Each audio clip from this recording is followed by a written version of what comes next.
আমরা তো আদালতের হয়ে অনেক কথাবার্তা বলে ফেললাম, মানে কোনটা সঠিক কোনটা ভুল, কি ঘটেছে কিভাবে ঘটেছে এগুলো নিয়ে আমাদেরকে অনেক কথা বলতে হলো, যেটা অত্যন্ত দুঃখজনক একটা ব্যাপার। কারণ এই জিনিসগুলো করার কথা প্রশাসনের অথবা যারা দায়িত্বে আছে তাদের, আমাদের এগুলা নিয়ে কথাবার্তা বলার কথাই না। কিন্তু আমাদের এটা করতে হয়েছে কারণ তারা তাদের দায়িত্ব পালন করে নাই। মানে এমন একটা ধারার মধ্যে মানুষকে মামলা করা হচ্ছে যেখানে আসলে তাকে ওই ধারাতে মামলা করা যায় না। ইভেন যদি করতে হয় তাহলে মানে হোম মিনিস্ট্রির থ্রুতে আসতে হবে। সেখানে তাকে মামলা করে দিচ্ছে এমন একটা লোক যে ইভেন জানেও না ঘটনা কি হয়েছে। মানে সেই মামলা তারা করছে, এটা এটা ওকে, জনগণ মামলা করার চেষ্টা করতেই পারে। পুলিশ আবার সেই মামলা নিচ্ছে। আপনি আজকে শেখ হাসিনার বিরুদ্ধে একটা মামলা করতে যাবেন, সেটা তো কেউ নিবে না, কিন্তু এটা ঠিক নিচ্ছে। এখন এই জিনিসগুলো জন্য আমাদের জন্য দুঃখজনক যে আমাদেরকে কেন গবেষণা করে বের করতে হচ্ছে যে এক্স্যাক্টলি কি হয়েছিল, আমাদেরকে কেন প্রচার করতে হচ্ছে যে হ্যাঁ তোমরা হচ্ছে গুজব ছড়াচ্ছ। সরকার এবং প্রশাসন কোথায়? ওরা যে কোথায় আমরা সবাই জানি। সরকার এবং প্রশাসন কাজ করতেছে, সেটা আমি বুঝতে পারতেছি বুলশিট থ্রু করে, কিন্তু কাজটা কেমনে করতেছে? তারা পরোক্ষভাবে কাজটা করতেছে। যাদেরকে দিয়ে কথা বলানো যাবে তাদেরকে দিয়ে তারা কথা বলাচ্ছে, শাহবাগে একটা মঞ্চ হচ্ছে, সেগুলোকে তারা মানে পরোক্ষ সাপোর্ট দিচ্ছে, যেন তারা অত্যন্ত দুর্বল একটা মানে গোত্র, এবং তাদেরকে পরোক্ষ সাপোর্ট দিতে হবে। মানে সরাসরি বলতে পারবে না যে এই ধরনের কাজ কামা করা হয়েছে, এইগুলো তো আমরা কেস নিয়ে ফেলছি তখন না বুঝে, বাট এখন তো আমরা কেস ছেড়ে দিব ওর সামথিং, বা এই ধরনের কিছু। ইভেন ইভেন কতগুলা মানে লেভেল আছে আমাদের, সেই কোনো লেভেল থেকে কোনো ধরনের কথা কিন্তু শোনা যাচ্ছে না। কারণ তারা চায় না যে আমরা এই সব ঝামেলার মধ্যে যাই। তারপরে সামনে নির্বাচনে তারা নিঃসন্দেহে প্ল্যান করতেছে, সেখানে তাদের বাড়তি আলোড়ন তোলার কোনো দরকার নাই। তারা যদি এই মানে সাম্প্রদায়িক বিষ বাষ্প এইসব নিয়ে যদি গ্যাঞ্জাম হয় দেশের মধ্যে, হোক, তাতে তাদের কি আসে যায়? তাদের কিন্তু নির্বাচনী প্ল্যান নিয়ে কোনো সমস্যা হচ্ছে না। কিন্তু এগুলা যে তারা করলো না বা কোনো ধরনের পাত্তা দিল না, সেটা আমার জন্য প্রবলেম না। কারণ হচ্ছে আমরা জানি যে এই সরকারের আসলে এই ধরনের কোনো কিছু পাত্তা দেওয়ার দায় পড়ে নাই। আপনার ভোটের দিকে তাকায় না ওরা। শেষ কবে আমি দেখছি কাউকে যে মন মতো যে ভোট দিয়ে আসছে এবং সেটা সে পোস্ট করে জানাতে পারছে যে ভাই আমি আসলে অমুক মার্কায় ভোট দিতে গেছিলাম, পারছি। তারা এটাই কেয়ার করে না, পাত্তা দেয় না। সেখানে আপনি মানে আশা করতেছেন যে তার কাছ থেকে এইসব ব্যাপারে সরকারের সাহায্য পাবেন, এটা তো সম্ভব না। কিন্তু একটা ফানি জিনিস এটা দেখতে পেলাম, আমার লিস্টের ভিতরে ভাগ্যে সেরকম কেউ নাই, বাট বাইরে অন্য কোথাও অন্য কোনো নিউজ পোর্টালের নিচে যখন আমি মানুষজনকে পুরো সাক্ষাৎকারটা দেই, যেখানে কি হয়েছিল সেটার উপরে ভিত্তি করে কথা হয়, এবং সেখানে যে ছাত্রছাত্রীদেরকে মাইট দেওয়া হয়েছিল তাদের কেউ কেউ ওখানে আছে, এবং তারা প্রত্যেকের ডিটেলসে বলে ডিফারেন্টলি যে আসলে মানে আলাদা আলাদা ইন্ডিভিজুয়াল কথাবার্তাতে তারা বলতে থাকে যে তাদের ওই দিন কি কি হয়েছিল বলে তারা দেখছে। এবং সেখানে সাংবাদিক বিশেষ করে বলেও দেয় যে তুমি বলতে পারো যেটা তোমার মনে হয়েছে, কারণ এখন এখন বলারই সুযোগ, কারণ এখন বললে সেটা সবার সামনে চলে যাবে, রেকর্ড হচ্ছে, ভিডিও হচ্ছে। তারপরে তোমাকে মানে যেটা সাংবাদিককে অবৈধ চেষ্টা করছে, যেটা অর্থ আসলে এরকম দাঁড়ায় যে তুমি এখন যা ইচ্ছা তাই বলে ফেলতে পারো, তারপরে তোমাকে এসে ডলা দিলে তো লাভ নেই, তুমি তো বলে ফেলছো। তখন সে বলে যে না, হিজাব টিজাব নিয়ে তো কোনো কথা হয়নি। এই এই যে একটা ভিডিও সাক্ষাৎকার, সেটা দিলাম যারা চাইলো যে হ্যাঁ আপনি তো খুব জ্ঞানী মানুষের মতন সে কথাবার্তা বলতেছেন, মানে অবশ্যই ব্যাঙ্গার্থে, যে আপনি এত জানেন তাহলে বলেন যে আসলে অনুসন্ধানে কি বেরোইছে। তখন আমি ওই ভিডিওটা ওদেরকে দিলাম। ভিডিও দেখে সে বলে কি যে এইসব ভিডিও টিডিও দিয়ে লাভ নাই, এসব নাটক করা এগুলো আমরা আগেই দেখছি। মানে এতক্ষণ গুজব ছড়াচ্ছিল, মানে চিল কান্নেসে জানার সাথে সাথে তারা চিলের পিছনে দৌড়ানো শুরু করছে। যখন আপনি দেখালেন যে কান তো আপনার জায়গা মতোই আছে, তখন সে কানের মধ্যে হাত দিয়ে বলতেছে কি যে কান তো জায়গা মতো নাই ভাই, এসব ওই সরকার এইসব মিডিয়া এগুলো করে, এগুলো আমরা বহুত দেখছি, এগুলো আমাদেরকে বুঝাবেন না, এগুলো বলতেছে। আচ্ছা গেল। এখন এই জিনিসটা আমার জন্য খুব কনসার্নিং লাগলো, যে যদি এরা যদি আপনি যদি এটাকে প্রমাণ দেওয়ার পরও এরা বিশ্বাস না করে, তাহলে এদেরকে আর কি করবেন? তারপর আমার মনে হলো যে আসলে এটা তো আসলে ওদেরকে মানে একটা মজার জিনিস আবিষ্কার করলাম, যে ওরা যে প্রমাণ দেওয়ার পরও বিশ্বাস করতে রাজি না। এটার পিছনে কারণ আছে। তারা যে কোনো কিছুই আপনি প্রমাণ দিলেও বিশ্বাস করবে না। সে যেটাকে ধরে রাখছে আমারটা ঠিক, ও ওটাতেই থাকবে। এটা কিন্তু তাদের এমন না যে সে শুধুমাত্র এই এই মানে হচ্ছে শিক্ষককে জেলখানায় পাঠানোর বিষয় নিয়ে সেরকম বলতেছে, এমন না। সে তার লাইফের প্রত্যেকটা জিনিস জায়গাতে সে কাজটা করে। সে একটা ধর্ম বিশ্বাসে বিশ্বাসী, এবং আপনি তাকে যতই বলেন যে তোমার বিশ্বাস অনুযায়ী যেরকমটা ধর্ম সেরকমটা আসলে সঠিক না, এটা ভুল, সে বলবে যে না। আপনি তাকে প্রমাণ দিলে বলবে কি যে না, আমি মানি না, আমারটাই ঠিক, এইগুলা তোমাদের সব কথাবার্তা বলে লাভ না, এগুলা সব মানে ষড়যন্ত্র এবং চক্রান্ত বিভিন্ন দেশে। তারপরে এই যে মানে মেয়েদের এখানে ডিগ্রেডেড কথাবার্তা বলে, সেগুলার এগেছে যখন আপনি বলবেন, ইভেন আরো মজার ব্যাপার হচ্ছে যে টিপ প্রসঙ্গে আর কি, আমি বলতেছি না যে এটা সরাসরি মানে তারা তারা যে বিশ্বাসটা করে তার মধ্যে যে ভুল আছে সেটা তারা মানতে রাজি না, ইভেন প্রমাণ দিলেও রাজি না। ধর্ম মানে টিপের ব্যাপারটাতে যেটা হলো যে ওইখানে ওরা বলতে শুরু করলো যে ইব্রাহিম আলাইসাল্লামকে আগুনে ফেলার সময় ফেরেশতারা আসছিল, তখন এই মানুষজন কিছু পতিতা নিয়ে আসছিল, তারা হচ্ছে জামা কাপড় খুলে আমি জানি না, কিছু কিছু ভার্সনে বলে যে তারা হচ্ছে লাগালাগি শুরু করছে পাখিদের সাথে, কিছু কিছু ক্ষেত্রে বলে যে শুধু জামা কাপড়ই খুঁজে তাতে ফেরেশতা পালা গেছে। বাট পয়েন্ট হচ্ছে যে তারা এই যে এই একটা বানোয়াট মানে হাদিস অথবা বানোয়ার একটা ঐতিহাসিক ঘটনা বলে নবীর, এইটাও কিন্তু সোর্স অনুযায়ী কোথাও নাই। মানে আমি বলতেছি না যে তাকে ধর্ম বিশ্বাস ছেড়ে দিতে হবে, কিন্তু যখন আপনি তাকে প্রমাণ দিচ্ছেন যে এই ঘটনাটা যে প্রচার করা হচ্ছে এই ঘটনাটা তো তোমার ধর্মেই নাই, তারপরে তারা বলে কি যে এই সব সবাই জানে যে মুসলমান টিপ পড়তে পারবে না। মানে ফানি না জিনিসটা, আপনি তাকে প্রমাণ দিচ্ছেন যে তার ধর্মে নাই, এমন না যে আপনি তাকে নাস্তিকতার প্রমাণ দিচ্ছেন, বিজ্ঞানের প্রমাণও দিচ্ছেন না, কিন্তু আপনি তাকে বলছেন যে ছোটবেলা থেকে তুমি একটা গল্প শুনে বড় হয়েছো যেখানে বলা হয়েছে যে টিপ পড়ানো হয়েছিল ইব্রাহিম ইসলামের আজাবের সময়, সরি আজাব তো না, পরীক্ষার সময়। তখন তারা সেটাও মানতে রাজি না, তারা সেটাও অ্যাকসেপ্ট করবে না। তাহলে চিন্তা করেন তার মাথার মধ্যে যেটা ঢুকে আছে সে সেখান থেকে বের হবে না। আর আপনি যদি যে তাকে বলেন যে তোমার ধর্মে তো অনেক ভুল কথা আছে, কোরআনে অমুক অমুক তমুক তমুক ভুল লেখা আছে, যদি আপনি তাকে একদম আয়াত ধরে তফসির দিয়ে এবং তার সাথে বৈজ্ঞানিক প্রমাণাদি দিয়ে বলেন যে এগুলো তো মানে মিলে না, ঠিক নাই, সে বলবে যে তুমি এগুলো যাই দেখাও এগুলো দেখায় লাভ নাই, এগুলার আসলে মানে আমি যেটা জানি সেটাই ঠিক। আপনি যদি তাকে বলে যে ঠিক আছে তোমার ধর্ম ঠিক আছে, কোরআনে কোনো ভুল নাই, কিন্তু তুমি যে কথাটা বলতেছো যে টিপ পড়লে মানুষজন এই টিপের ব্যাপারটাতে ইসলামের বিরোধিতা আছে, সেই ব্যাপারটা আসছে একটা ভুয়া জাল একটা ঘটনা থেকে, যে ঘটনাটার উল্লেখ কোনো ঐতিহাসিক গ্রন্থে নাই, কোনো ধর্মের বইও নাই। তখন তারা বলবে কি যে না তুমি কম জানো, আমি জানি, যেটা জানি ঠিক জানি, এইগুলো আমাকে দেখায় লাভ নেই। যখন আপনি মানে ওরা যখন বলতে থাকবে যে হ্যাঁ ওরা একটা গুজবে বিশ্বাস করেছে এবং গুজবে বিশ্বাস করে বলতেছে যে হিজাব না পড়ার জন্য মারামারি হয়েছে, তারপরে আপনি তাকে ভিডিও সহ প্রমাণ দিবেন যেখানে বলা হচ্ছে যে যারা মাইর খাইছে তারাই বলতেছে যে ওখানে হিজাব নিয়ে কথা হয় না, স্কুল ড্রেস নিয়ে কথা হয়েছে, তারপরও তারা অ্যাকসেপ্ট করতেছে না যে এখানে আসলে হিজাব নিয়ে কথা হয় নাই। মানে ওর কাছে তালগাছ সবসময় ওর, এটা কিন্তু যদি হিজাব নিয়ে না, এটা তার মানে এটা তার যাবতীয় বিশ্বাস নেই, এটা হচ্ছে একটা খুবই প্রিমিটিভ মাইন্ডের একটা লক্ষণ।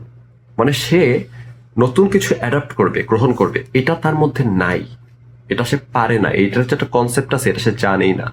কারণ তার কাছে যেটা মনে হয় যে চেঞ্জ হচ্ছে খারাপ। ইভেন এমন কিন্তু না, আমি কিন্তু বলতেছি না যে চেঞ্জ হয়ে তোমার সব মানে ধর্ম টর্ম ছেড়া দাও, বা যা শিখছো ছোটবেলা থেকে ধর্ম শিখছো ধর্ম ভুল, ধর্ম ছেড়া দাও, সমাজ যা শিখছো সমাজ ভুল, সমাজ ছেড়া দাও, আমি সেটা বলতেছি না। ইভেন সে তার ধর্মে থাকুক, কিন্তু তার ধর্মেও তো ওই কথাটা নাই, সে সেটা অ্যাকসেপ্ট করতে পারতেছে না। কারণ সে কোনো কিছু এই যে এই ধরনের মানে যেসব মানুষজন আছে এসে দেখবেন যে আমাকে সে গালিগালাজ করতে করতেছে আমাকে, বা যে কোনো ধরনের প্রগতিশীল বলতে আমরা কি বুঝি, প্রগতিশীল মনে কিন্তু নাস্তিকতা না বা ধর্মহীনতাও না। প্রগতিশীল মানুষ সবসময় অ্যাকসেপ্ট করতে রেডি থাকবে যদি সে জানে যে সে কোনো কিছু একটা ভুল জানতো, বা সে যদি জানে যে কোনো কিছু একটা সে এতদিন করছে সেটা আসলে সঠিক না, তাহলে সে সাথে সাথে ওইটা ইনস্ট্যান্টলি অ্যাকসেপ্ট করে সে ওইখান থেকে নিজেকে ঘুরিয়ে যেটা সঠিক সেটা করার চেষ্টা করবে। এই জন্য তারা প্রোগ্রেসিভ। তারা কিন্তু ওই যে মানে নদীর মধ্যে পাথর দেখতে পাবেন যে পাথর আটকায় আছে এক জায়গাতে, পাথরে যত স্রোত আসুক বাড়ি লাগুক পাথর নদী থেকে নড়ে না, ওরা হচ্ছে কনজারভেটিভ। আর যারা প্রগতিশীল তাদেরকে অবশ্যই ভেসে যেতে হবে যখন দেখবে যে তারা একটা ভুল জানছে, 40 বছর ধরে তারা একটা জিনিস ভুল করেছে, মানে অগ্নি পূজা করেছে ধরা যাক 40 বছর ধরে, অথবা মনে করেন আল্লাহর পূজা করেছে, অথবা তারা অন্য মানে যীশু খ্রিস্টের পূজা করেছে 40 বছর ধরে। যদি সে 41 বছর বয়সে আসার পরে জানতে পারে যে তার আসলে আল্লাহ বলতে কিছু নাই, তার আসলে আল্লাহর পূজা করা উচিত হয় নাই, তাহলে সে 41 বছর বয়সে সে আল্লাহর পূজা করা ছেড়ে দিবে। সে যদি 41 বছর বয়সে জানতে পারে যে আগুনের পূজা করে লাভ নাই, আগুনের কোনো ক্ষমতা নাই, তাহলে সে 41 বছর বয়সে এসে আগুনের পূজা করা ছেড়ে দিবে। এটা হচ্ছে প্রগতিশীলতা। যদি সে জানতে পারে যে এতদিন সে ছোটবেলা থেকে যে নবীর গল্পটা শুনে আসছে সেই গল্পটা ইভেন ইসলামী কিতাবেও নাই, তাহলে সে 40 বছর বয়স আসার পরে মেনে নিবে যে এটা আমি এতদিন ভুল জানতাম, এবং সে সবাইকে বলবে যে আমি এতদিন আসলে ভুল জানতাম, এটা আসলে সঠিকটা হচ্ছে এরকম না। এই জায়গাতে প্রগতিশীল আর কনজারভেটিভের মধ্যে পার্থক্য। কারণ আপনি যখন মেনে নিতে রাজি থাকবেন যে আমার ভুল হইতে পারে, আমার ভুল হলে কেউ যদি প্রমাণ করতে পারে যে আমি ভুল বলতেছিলাম, তাহলে আমি সেটা অ্যাকসেপ্ট করবো, তারপর আপনি নিজের ভুলটা স্বীকার করবেন। এই জিনিসটা হচ্ছে প্রগতিশীলতা। এখানে আপনার ধর্ম ছেড়ে দিতে হচ্ছে না। আপনি ধর্ম মানতেছেন, একদিন জানলেন যে ধর্মের মধ্যে একটা জিনিস আপনি ভুল জানতেন, তাহলে আপনি প্রগতিশীল ধার্মিক। যদি আপনি এরকম হয় যে আপনি ধার্মিক ছিলেন, একদিন জানলেন যে আপনার ধর্মের মধ্যে প্রচুর আয়াত টায়াত ভুলভাল লেখা, এগুলো আল্লাহ যদি সবকিছু জানতো তাহলে আল্লাহ এসব ভুলভাল বলতো না। তার মানে এটা আল্লাহ জানতো না, আল্লাহ লেখে নাই, তার মানে এটা মানুষ লিখছে। আল্লাহ হয়তো আছে, কিন্তু আল্লাহ তো এই বইটা লিখতে পারে না। এই বইটা যদি আল্লাহ লিখতো তাহলে তো সে ভুল লিখতো না, কারণ সৃষ্টিকর্তা কি ভুল লিখবে নাকি? এটা যদি আপনি বুঝতে পারেন কোনো একদিন যে আরে ঘটনা দেখি খারাপ, তাহলে তো আমার ধর্মতে এই ধর্মটা তো আসলে আমাকে সঠিক সৃষ্টিকর্তার কাছে নিয়ে যাচ্ছে না। সৃষ্টিকর্তা নাই তা হয়তো না, কিন্তু সৃষ্টিকর্তার কাছে তোমাকে নিতে পারতেছে না, কারণ এই ধর্মগ্রন্থ তো মানুষের লেখা, যে আবার হচ্ছে 20,000 বছর আগে মানুষ। এটা যদি কোনো একজন মানুষ বুঝতে পারে, সে সাথে সাথে ধর্ম ছেড়ে দিবে। এটা কঠিন অবশ্যই, যখন আপনাকে এতদিনের বিশ্বাস একটা গল্প যে ইব্রাহিম আলাইহিস সামনে টিপ পড়ানো হয়েছিল, তা একদিনে ছাড়তে পারতেছেন না। তারপরে একদিন দেখলেন যে আপনার ধর্মগ্রন্থের মধ্যে অনেক ভুয়া কথাবার্তা লেখা, ছাড়তে পারতেছেন না, তার মানে আপনি কনজারভেটিভ, আপনি আসলে প্রগতিশীল হতে পারেন নাই। এখন প্রগতিশীল না হওয়াটা সমস্যা না, যখন আপনি চোখের সামনে প্রমাণ ছুড়ে মারার পরও দেখবেন যে এটা নড়তেছে না, এটা একটা সমস্যা। এবং এই কারণে প্রগতিশীলতার একটা দরকার আছে, কারণ আপনি অবশ্যই চুজ করতে পারেন যে আমি প্রমাণ দিলেও মেনে নিব না, কিন্তু সেইটা আপনি যখন ভায়োলেন্স ইনসাইট করতেছেন, এটা চুজ করার পাশাপাশি যদি আপনি এরকম হতো যে ধর্মের একটা গল্প মিথ্যা সেটা আপনি জানেন তারপরে বিশ্বাস করতেছেন, এটা তো সমস্যা হতো না। কিন্তু আপনারা সেটা বিশ্বাস করে মানুষকে টিপ পড়ার কথাবার্তা বলে হেনস্থা করা হয়েছে, সেটাকে আবার জাস্টিফাই করার চেষ্টা করতেছেন যে ভালোই তো করছে। এখানে তো সমস্যা হয়ে যাচ্ছে। মানুষের ক্ষতি হলে তো ক্ষতি হওয়ার মতো তো প্রবলেম নাই, আপনি বিশ্বাস করতে পারেন। আপনি মনে করেন যে ব্যাং হচ্ছে পুরো বিশ্ব ব্রহ্মাণ্ড সৃষ্টি করছে, এরকম হয়তো একজন মানুষ আছেন, উনি মনে করেন যে ব্যাংই সব সৃষ্টি করছে, ব্যাংকে সে পূজা করা হয়তো।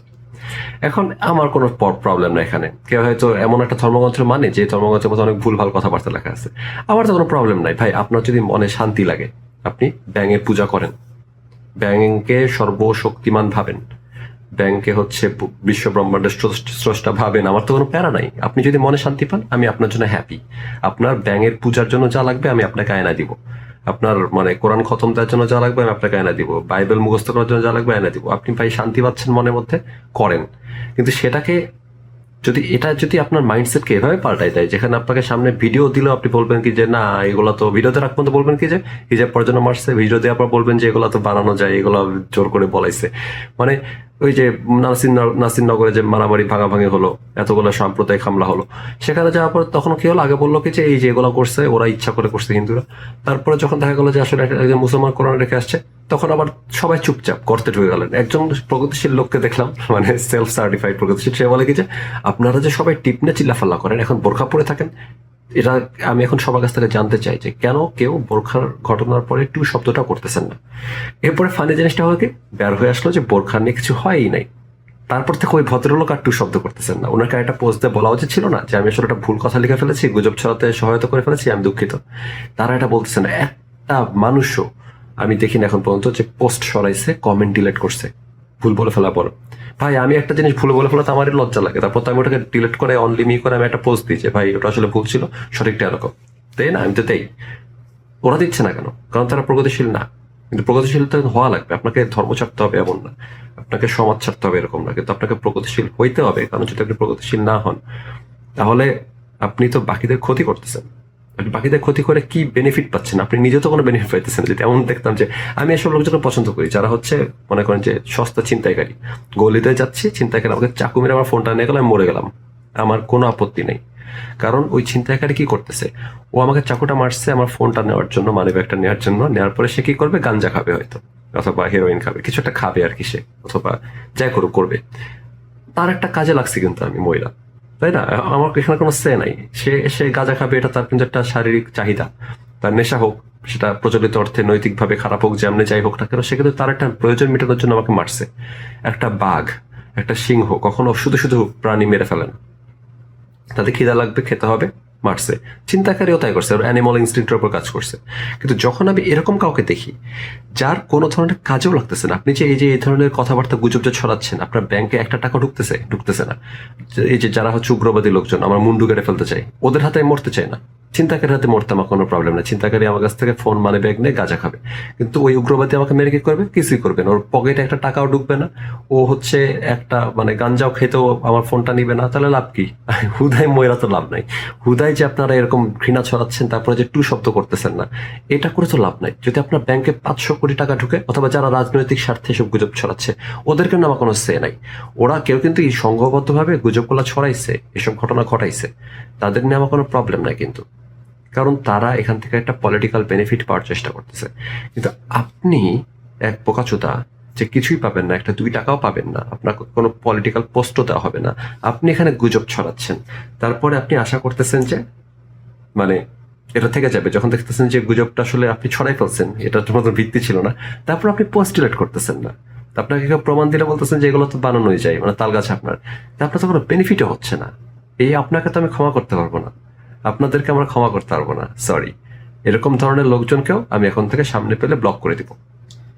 সবাই ভালো থাকবেন, বিদায়।